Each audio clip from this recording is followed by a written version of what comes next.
There's a unique kind of fear that comes with knowing someone is watching you, following you, waiting for the perfect moment when you're alone, unaware, and vulnerable. Stalking isn't just something that happens in movies.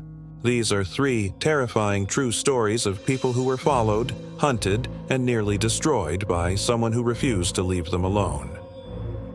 Story 1 by Danielle H. I joined a local gym in my town during the summer before my senior year of college. I went in the evenings after work, usually around 7 or 8 p.m. At first, it was uneventful. I like the solitude of plugging in my headphones and zoning out. But about a month in, I started noticing this guy.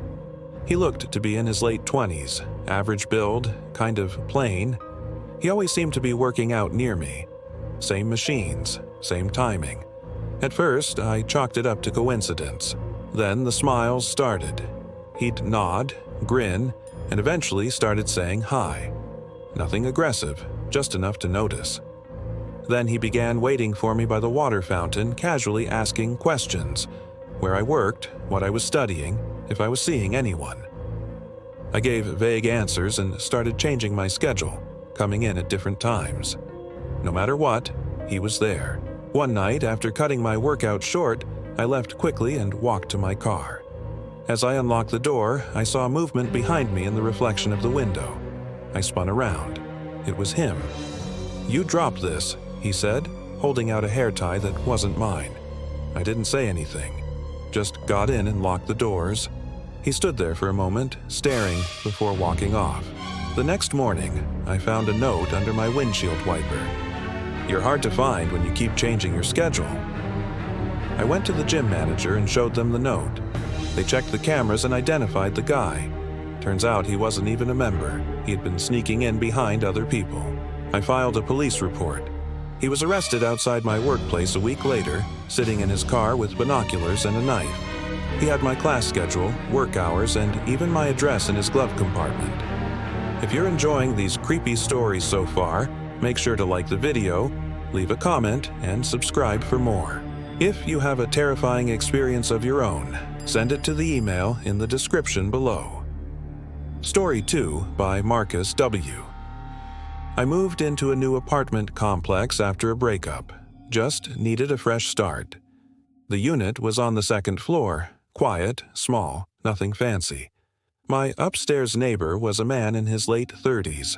I saw him occasionally. He was polite but intense. Something about the way he looked at me made me uncomfortable.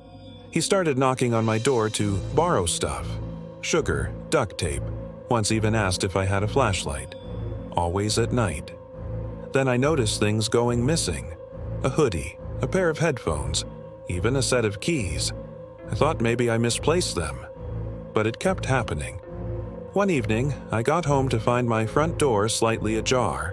Nothing inside looked disturbed, but I had a weird feeling. I changed the locks the next day. That night, around 3 a.m., I woke up to the sound of footsteps in my living room. I froze.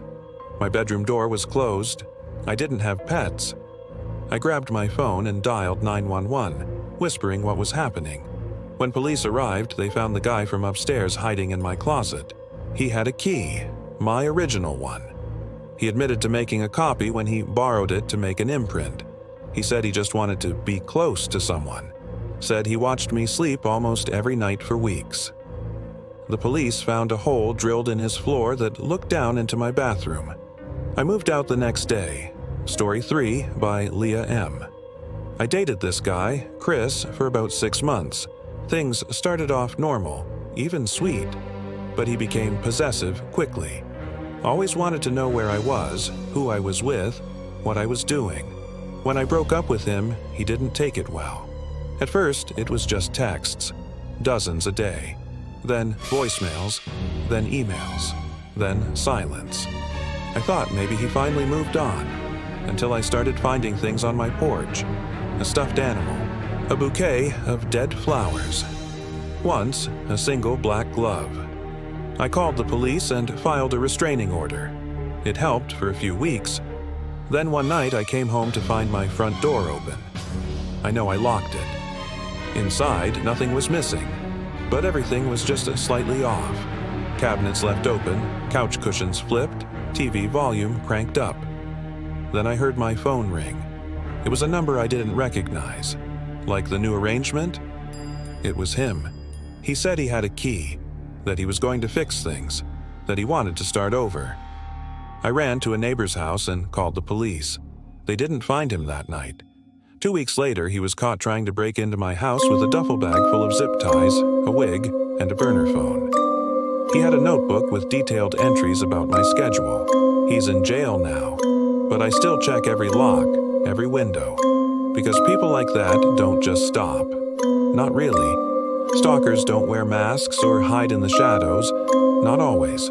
Sometimes they look just like everyone else, but their obsession grows in silence until it consumes everything. If you ever get that gut feeling that something isn't right, trust it. You might not get a second chance.